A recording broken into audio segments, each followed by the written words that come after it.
Two things, water and light. By the end of this video, you'll have such a good understanding of why people struggle with their houseplants that you'll be able to grow practically any plant in your home. Roots need oxygen to survive, and just like a fish uses its gills to pull oxygen from water, roots use their root hairs to do the same thing. Root hairs pull oxygen from all of the little spaces in soil. Soil that has great oxygen access might have spaces that you can see, and soil that has typical oxygen access has microscopic spaces that you can't see. Now, this is where people kill their plants. Once you water your plant, the soil compresses and compacts. It actually moves oxygen and air out of the soil. So this wet soil that lacks oxygen is actually slowly suffocating your roots. Thankfully, as the soil dries out and the air pockets return, your roots can finally breathe again. It's kind of a beautiful balance between your roots needing wet soil to get water and nutrients while your plant is slowly suffocating from lack of oxygen, then slowly getting more and more oxygen as your soil is drying out. Here's how you can apply what you've learned. When you water your plants, let them slowly dry out in an appropriate amount of time. Most common houseplants like to dry out in around a week's time, while larger plants can take anywhere up to 2,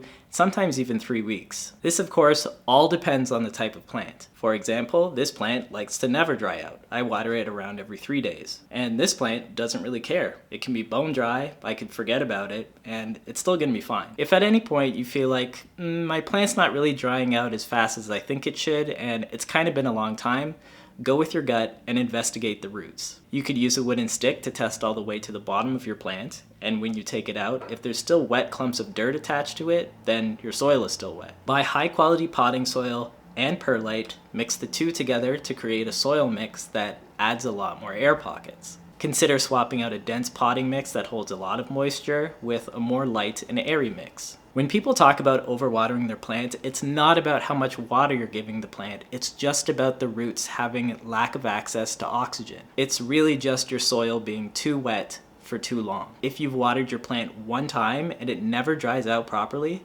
that's still overwatering. If oxygen levels are too low for too long, your roots start to die off, and then your plant dies off. Next, light. I actually don't ever want to hear anyone say bright indirect light to me ever again.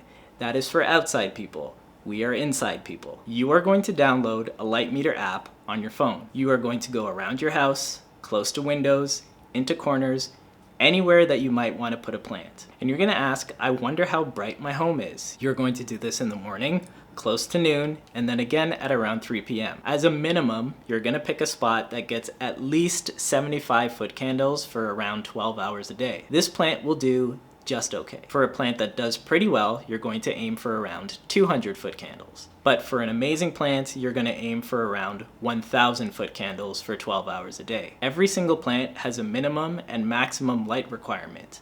Light is food. This is why I'm able to grow plants so large so quickly. I give them more food. And this is why people struggle so much with succulents. People give them a little bit of food when they really just want a lot. If you don't eat enough, you'll get sick and starve, just like plants. If you eat too much food in a day, you'll get sick and throw up. But plants will just get sunburned. This is why if you aim for 1,000 foot candles as an average for most of the day, you'll pretty much be able to grow anything. That's the end of the video. It's light and water. You have a green thumb now.